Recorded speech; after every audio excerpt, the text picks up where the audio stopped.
All right, what's up, everybody? Willis here. We are back with another video today. We've got some first Descendant today, guys. A new one. So I've actually been playing this game a ton. I played the past few betas as well. I actually managed to grab the cosmetic backpack. But yeah, in this video, guys, I wanted to show you, I guess, a decent-ish Bunny early game build. Now, I know a lot of people are probably playing Bunny, this character right here, and you guys are probably just looking for the best way to build her and what you want to, I guess, look out for in the early levels. Now, once again, I will probably update this guide as I get to the higher levels, but yeah, this is just the first, I guess, starting build and what you want to look out for.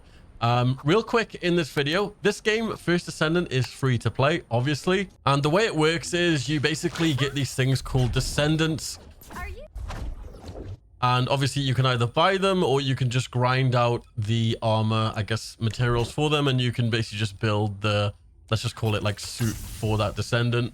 Now, I'm not going to cover how to get Bunny because honestly, it's really, really simple. You basically just get to level 10 and then you just pick the Bunny blueprint from the first boss. That's literally it. So if you guys enjoy this video, be sure to leave a like. I'm going to be giving away a battle pass in this video. The battle pass is extremely good, I think, in my opinion, just because of the fact that you can actually get XP bonuses from the battle pass. So I'm going to give out one battle pass in this video. You literally get 30% more XP, which is insane. So if you're looking to level up quick, the battle pass is the way. So if you want to enter, like the video, leave a comment and subscribe with bell notifications turned on, and I will pick a winner for the battle pass in my next video. So with that out the way, let's begin. So obviously you want to start off with what's the best weapons to use. Now, if you're playing Bunny, this video is basically about Bunny, you want to be using SMGs. I feel like SMGs are probably the number one thing.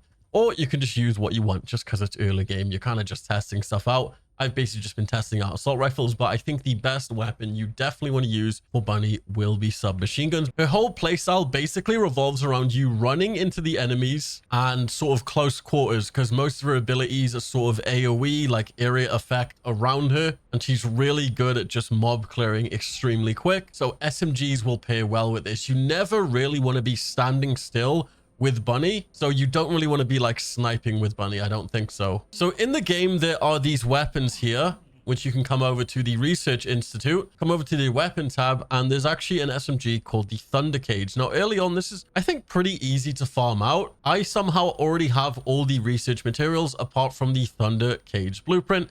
And to get the blueprints, all you have to do is basically hover over the blueprint, click acquisition info, and it will basically tell you where you need to go to get that item. In this case, it's the last piece I need, which is the blueprint, which if I click it, it's actually from a level 17 battlefield mission. And this looks to be some sort of side mission. I don't think I've actually done any of these little battlefield missions, but you can see the drop chance for the items on this mission. Now, if we scroll down, the Thunder Cage blueprint is 100% drop chance. So I don't know if that's a bug or if it's just meant to be that easy to get. But yeah, as soon as I'm level 17, I'm going to go do this mission and get the Thunder Cage SMG, which at the moment, I'm pretty sure is Bunny's best in-slot weapon, the Thunder Cage SMG. So here is actually a picture of the, I guess, ultimate weapon.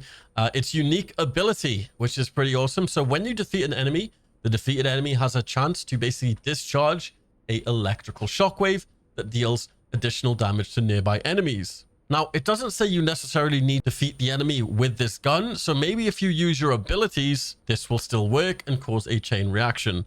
It also has a minus 20% reload speed, and the trigger rate is 60%. The radius is 3 meters. And yeah, it is, I think, the perfect gun for Bunny. Now, what are the best mods to use for this weapon? So in order, obviously, you want to use Hawkeye, which improves your accuracy. You want to use reload concentration. You want to use rifling reinforcement. You don't want to put on the concentrate support ammo. Electric conductor, obviously, improved firearm attack when attacking electrocuted enemies. Pretty much all of Bunny's abilities electrocute enemies, and this is perfect. You want to use action and reaction, improves firearm attack and recoil. You want to use marksman, weak point control, weak point sight, and fire rate. Now, if you're wondering where those mods go, obviously on the left side here, your weapons, you want to click this little tab by here, and this will bring up all of the, I guess, the modules for your gun. Now, granted, you probably won't have all of those modules yet, so just keep grinding the game and basically just come back to this video, take a look at all the ones I mentioned and slot those in. So yeah, granted, you might not be able to put all of these mods on at once, but still keep an eye out for them. They are all perfect for Bunny's kit. Now, what's the best reactor and I guess external components you want to use for Bunny? So these things are basically just like, let's just call it like armor pieces. Pretend this is the helmet, the gloves, the chest, the boots, the cape, whatever.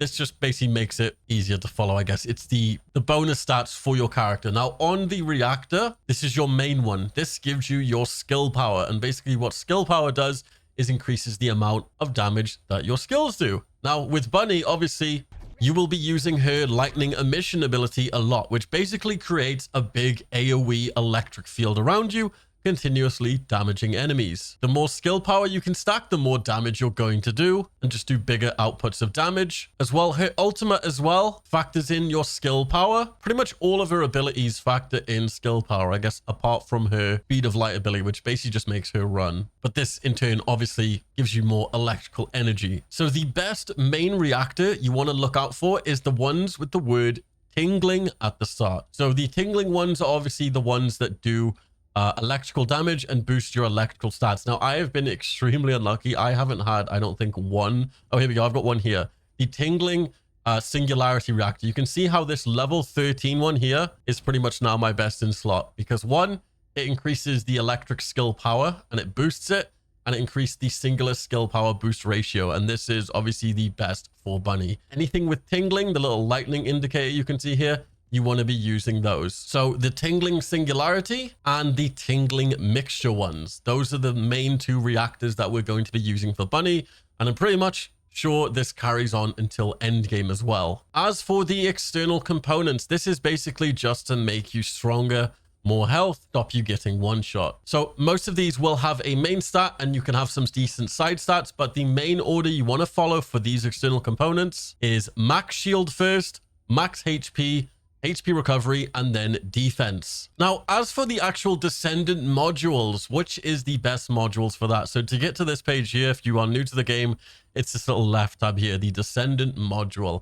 And this basically is just extra perks and stuff you can add on. It gives you stuff like max shield, max health, more defense. You don't want to really ignore this because there are really some good ones that you just need to stack up on. So the general order for this. So for the skill module, which is this top tab by here, you want to focus on strong mentality, increased HP, skill cost optimized, electric master, and electric specialist. You want to make sure the skill module is actually empty. But the reason we actually leave this skill module empty for Bunny is this slot basically modifies our skills. However, all the modified variants are actually worse for the Bunny build than the original. So we're basically just going to leave this empty. Now, you can put on stuff like this, shock punch, which is fine, but leave the skill module empty. So for the sub module section, which is this second section by here, you want to focus on skill expansion, shock punch, which is the main one here that I have, nimble fingers, conservation maximization, increased defense, and electronic synctium. So yeah, this video will be timestamped. So if you do want to come back to this video and just keep an eye out for all the perks and stuff that I mentioned as you're doing your playthrough of the first Descendant, be sure to do that. But with that being said, guys, that's basically been the video. Just a quick little early game build, because I know pretty much everybody right now is playing Bunny. And if you found this video helpful, be sure to leave a like, subscribe to the channel if you're new. And once again, we are giving away a battle pass to one lucky person on this video. Just leave a comment, leave a like, make sure you're subscribed, and yeah, let's try and get this video over 2,000 likes. That would be awesome. I'm currently playing the hell out of this game, so there's definitely going to be more videos and stuff like that on the channel. With that being said, guys, I will see you in my next video. Peace.